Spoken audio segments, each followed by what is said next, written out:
Okay. Okay, so starting with the question, what does this piece do for the audience, and why is this piece, or why do we need this piece for the dance field? I think it was a really important thing that Bill T said that in the piece that he created, he looks like a man, and he's not one of those Joffrey dancers. That was very important because it's very eye-opening for the audience to see that this man can be dancing like this. Yeah, and like going off of that too, like our normal everyday person is like always thinking.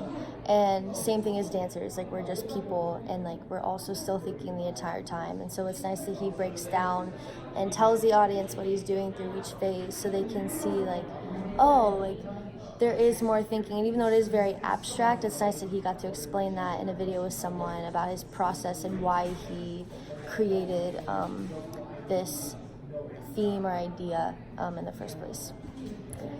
He also said that like thinking is like an organ, like a heart of the lungs, like the thinking never stops. Yeah, totally. So second question, what happens when we embody someone else's dialogue about our own movement, and how can this change the way we think about the audience? I think for me, we talked about how it makes me question like what people like really see in my work and like see in choreography.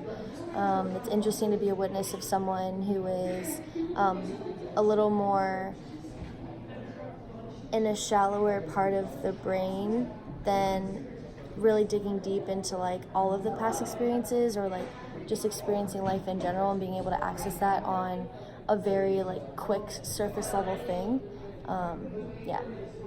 Bouncing off of that, I think it really just depends on the choreographer's mindset, whether they're choreographing to change the minds of the viewers or just choreographing just to choreograph. Or sometimes you don't even know that you're changing the minds of the audience members. Like you're doing it without even knowing. Yeah, that's very true. Yeah, it's a toss and turn because like you can go with the audience's point of view or you can just like brush that past and like have more of like your idea and like, just stick with that. And then, yeah, do you want to go into third?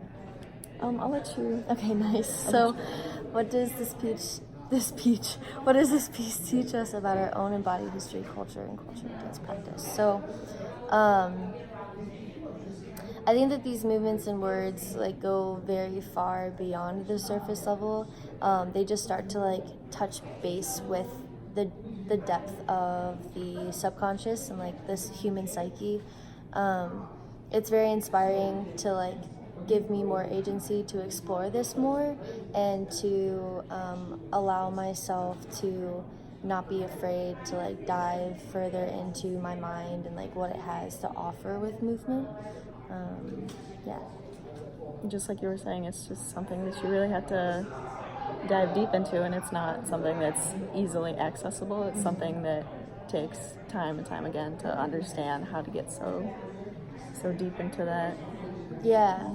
And it's like remarkable to see Bill T do this and Leah Cox because they've been doing this for so long and they also know themselves and have been able to experience so much that their brain was able to like access these like certain points so quick. Yeah. Yeah. All right, cool. Solid.